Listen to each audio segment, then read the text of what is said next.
မိုဘိုင်းခွင့်ကိုလေးစားတင်ကြောင်းပြောနေပေမဲ့သူများမိသားစုကြောင့်ကိုဝင်ကြတဲ့အရှုပ်တွေပေါ်လာတဲ့ပထမကြီးကိုင်းအားလုံးပဲမင်္ဂလာပါရှင်ကျမတို့ရဲ့ channel လေးကနေကြိုဆိုလိုက်ပါတယ်စက်ပွဲတွေမကြာခဏမြင်တွေ့နေရတဲ့ပထမကြီးကိုင်းကဒီအပိုင်းအတွင်းမှာတော့မိုဘိုင်းခွင့်ကိစ္စကိုလေးထားတင်ကြောင်းပြောလာခဲ့သူဖြစ်ပါတယ်ဇမင်သားကြီးဦးဖိုးစိန်ရဲ့ပါရမူဇတ်ထုတ်ကြီးကိုပထမကြီးကိုင်းတို့ကမိုဘိုင်းခွင့်ရှိပေမဲ့လည်းဇမင်သားစွမ်းရည်မှုကအခွင့်မကြောင်ပဲကပြခဲ့တယ်လို့ဆိုပါတယ်အဲ့ဒါကြောင့်ဒီလိုမသိတဲ့အကြောင်းကိုပထမကြီးခိုင်ကပြောလာခဲ့ပြီးသူတစ်ပါးပိုင်ဆိုင်တဲ့အရာကိုခွင့်တောင်းတင်ကြောင်းသတိပေးလာခဲ့သူပါသူတစ်ပါးပိုင်တဲ့အရာကိုခွင့်မတောင်းပဲယူတာကလူချင်းဝန်းနဲ့မြည်တဲ့အကြောင်းကိုဆွေမျိုးတွေကပါထုတ်ပြောလာခဲ့ပါတယ်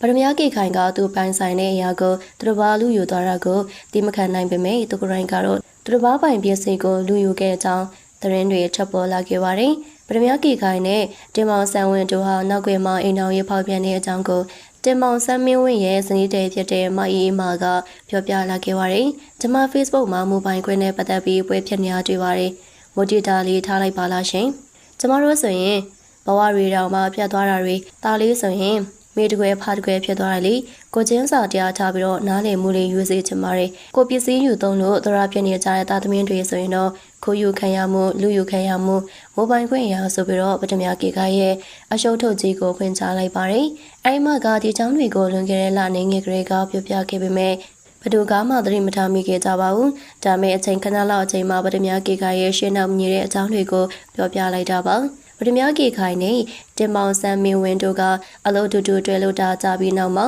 စီးရီမထားဘဲနဲ့အိမ်တော်ရေးဖောက်ပြန်ခဲ့ကြပါတယ်။သူတို့ညအပြန်လဲပို့ထားတဲ့စာတွေလည်းထွက်ပေါ်လာခဲ့ပြီးမအင်းမာကိုပထမကေခိုင်ကသူပိုင်တဲ့အရာကိုခွင့်မတောင်းတဲ့အရာကိုဒေါ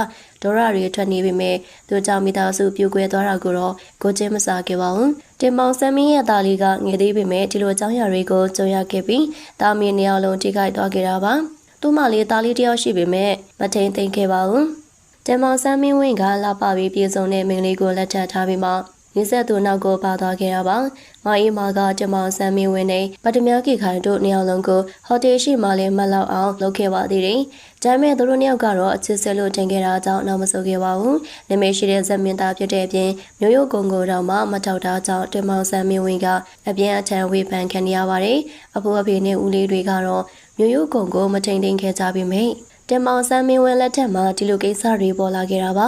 တင်မောင်ဆန်းမင်းဝင်းကမအင်းမာကိုပြောဆိုကြတာကိုလည်းဖွင့်ချလာခဲ့ပြီးမိုဘိုင်းခွင့်ကိုခိုးယူခံရတာဘလို့ခံစားမှုလဲဆိုတာပြသလိုက်တာဖြစ်ပါတယ်ပထမကြီးခိုင်ကသူတို့ဘက်ကနင်နာပါရဲဆိုပြီးပြောခဲ့ပေမဲ့လေကိုထုတ်ကိုဖြေပြလိုက်တယ်လို့ဖြစ်နေပါတယ်မိုဘိုင်းခွင့်ကိုခွတ်တောင်းတင်တယ်လို့ပြောနေပေမဲ့သူကတော့သူများရဲ့မျိုးသားကိုလူယူသွားခဲ့တဲ့ပထမကြီးခိုင်ရဲ့အပေါ်မှာဒီမြတ်ချက်လေးကိုကွန်မန့်မှာပြောပြခဲ့ပါအောင်ရှင်